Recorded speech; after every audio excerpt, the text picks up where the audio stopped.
Look at this, you guys. I got me a swivel chair. What? Hey everybody, another lovely special collab with Alexander Haviaras of Eagles and Dragons Publishing. Yes, Canadians! So thank you again, Adam, for reaching out to me to do this collaboration video. This one is a little bit more broad in comparison to the Gladiator video that I did a couple months back with Adam, but I posted a video a couple weeks back and I feel like I needed a little bit of an overview to talk about the history of it, to give it a nice little pairing. So that's what this is today. If you have not yet subscribed to Adam's newsletter, please go ahead and do that. Discover his books, his blog, everything. They're amazing. And plus, he's Canadian, so we don't really need any other excuse for that. So go. What are you watching this video for? Go read Adam's blog. Joking. Please say I need the watch minutes. Without further ado, let's get on to our story. On a very unassuming day in 79 CE, the long dormant Mount Vesuvius erupted. For 3 days, volcanic ash and rock rained down on the surrounding area, completely devastating the regions around it. That's right, kids. Today we're talking about Pompeii. Founded in the 6th century BCE along the Sarno River, Pompeii originated as a local settlement in Campania. The rich volcanic soil there made it very favorable for agricultural activity. And what better activity is there than agricultural activity? So the 5th century BCE is when the Samnites kind of entered the area, and then the 4th century BCE is when the Romans started their own regime in that region. Pompeii really began to flourish under this regime. Massive building projects, especially in the 2nd century BCE, and it became a major port city in the Bay of Naples. This actually led to have its own little golden age. And so from this giant golden age we get a seaside resort in 81 BCE. They're not maybe what they were hoping for, but it was pretty good. There were some brothels, there were some fun times.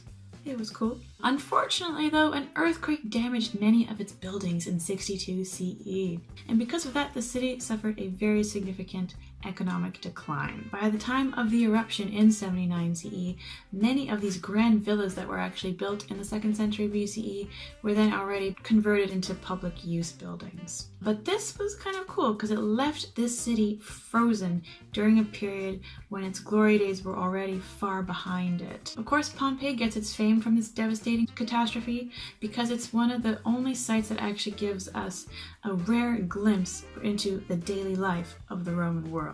As the eruption took the city's inhabitants by surprise, they were not able to collect all of their valuables or pack up and evacuate the area properly.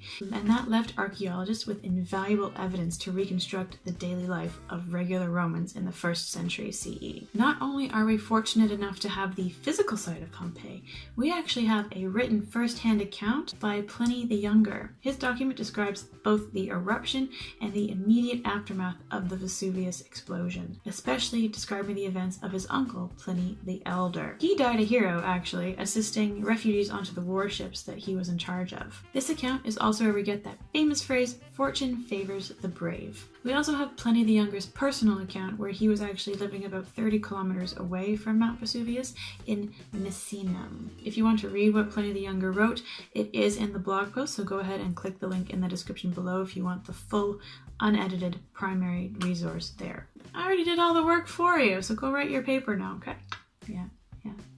It took a little bit for people to actually realize what was happening, but once the danger was actually realized by these people, a lot of panic started to set in. They were trying to flee as fast as possible. It was very, very catastrophic. If people weren't crushed by falling debris, then they were actually choking to death on the air, just like Pliny the Elder, as it filled with ash and noxious sulfurous gas. And it's believed that about 30,000 people actually died during this eruption. Now, the traditional date for this eruption is actually dated to August 24th, 79 CE. But if you actually look at the archaeological evidence, even as early as 1797, people were noticing that they were picking out pomegranate seeds, figs, apples, all of those fruits that kind of ripen in the autumn months. Another study of the distribution of the ash at Pompeii supports this study further, but the most compelling archaeological artifact that we have is a coin that dates to September 8th, 79 CE. As we don't have an actual original copy of Pliny's manuscript,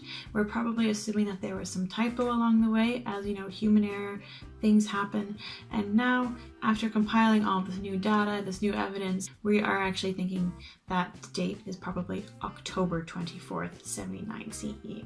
Never trust a written document, really, because you never really know. Things happen, people change things when they're copying it, biases happen, they leave things out, they add things in to make it more interesting. Always do your research. But after the eruption, the city actually remained largely undisturbed until about 1738. Charles of Bourbon, the King of Naples, sent laborers and an excavation team to that site to give presents to his queen, Maria Amalia Christine. She was a lucky lady, that she was. She was completely enamored with these previously excavated Roman sculptures from around Mount Vesuvius. So, you know, King of Naples is always like, yeah, you know, I'm gonna go get my wife a nice present because he probably pissed her off at some point.